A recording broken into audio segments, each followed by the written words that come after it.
আজ সকাল থেকেই বাড়িতে হইচই।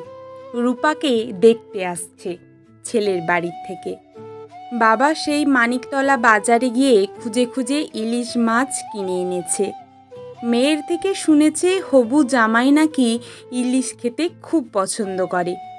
মাস দুয়েক আগে ম্যাট্রিমোনিয়াল সাইটে আলাপ হয় তথাগতর সঙ্গে। পড়াশোনাটা খুব বেশি করেনি রূপা, তাই অনেকেই পিছিয়ে যাচ্ছিল। ও মনে প্রাণে নাচটাকে আপন করে নিয়েছে। ওর সুখ দুঃখ সবের সাথী ওর নাচ।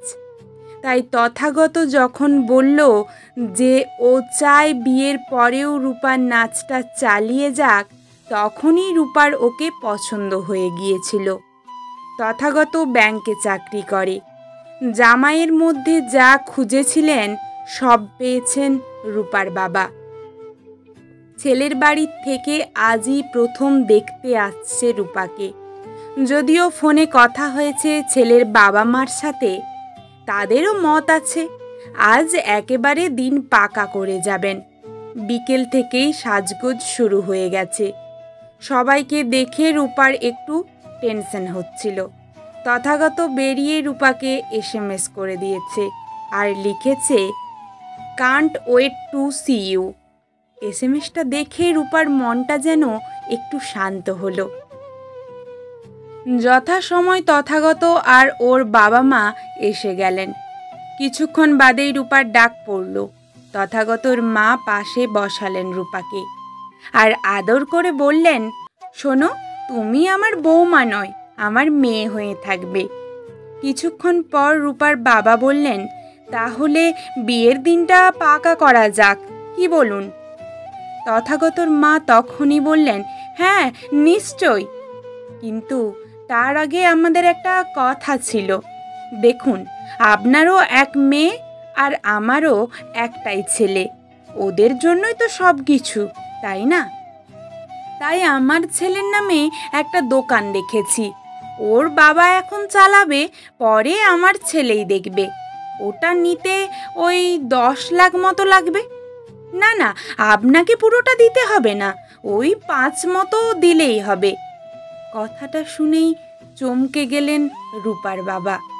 এ তো ঘুরিয়ে যৌতুক চাইছে। রূপার বাবা একটু আমতা আমতা করে বললেন, এসব কথা তো আগে বলেননি আপনারা। কি বাবা, তুমিও তো কিছু বলনি। কাকু, এতে বলার কি আছে? দেখুন, আমরা তো সবই মেনে নিয়েছি। ও তো গ্র্যাজুয়েটও নয়, আর বিয়ের পরে বউ নিচে বেড়াবে, এটাই বা কজন মেনে নেয় বলুন তো? আর আপনি এটুকু মানতে পারছেন না? তথাগত উত্তর দিল।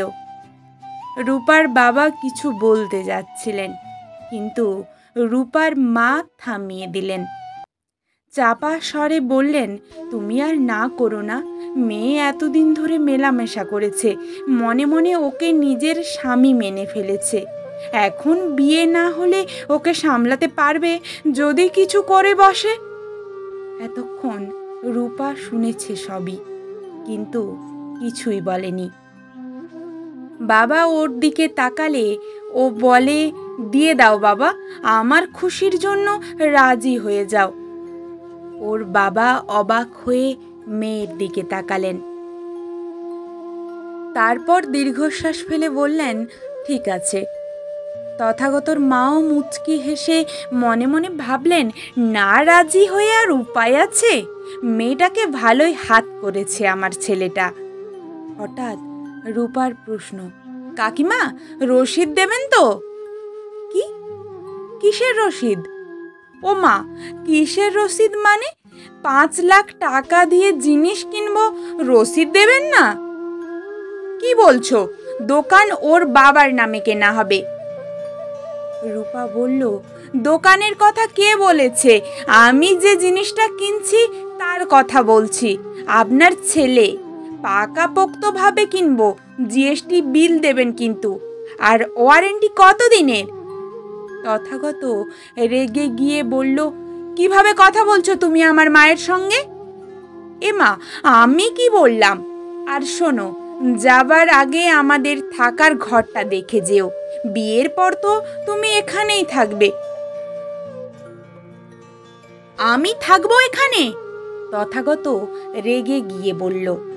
এটা বলার কি আছে? তুমি কোনোদিন এত দামি জিনিস কিনে সেটাকে দোকানে ফেলে রেখে আসো কখনো? রূপা উত্তর দিল। এবারে তথাগত বলল, তুমি আমায় অপমান করছো কিন্তু। এমা, না না, মোটেই না, আমি তা পারি নাকি? আর কাকিমা, আপনি একদম চিন্তা করবেন না। আপনার ছেলে আমার মা বাবার কাছে জামাই নয়, ছেলে হয়ে থাকবে। এই ধরনের কথা শুনে তথাগত মাথা নিচু করে নিজের বাবা মাকে নিয়ে বেরিয়ে যায় রূপাদের বাড়ি থেকে। রূপার মুখে এই কথাগুলো শুনে তথাগতর মা কতটা দুঃখ পেয়েছিল জানা নেই। তবে রূপার বাবার বুক গর্বে ভরে উঠেছিল এটা ভেবে যে সে মেয়েকে যথাযথ শিক্ষা দিতে পেরেছে। অনেক মেয়ে এমন আছে যারা হয়তো গ্র্যাজুয়েট, কিন্তু তাদের মধ্যে প্রকৃত শিক্ষা কোথাও না কোথাও হারিয়ে যাচ্ছে।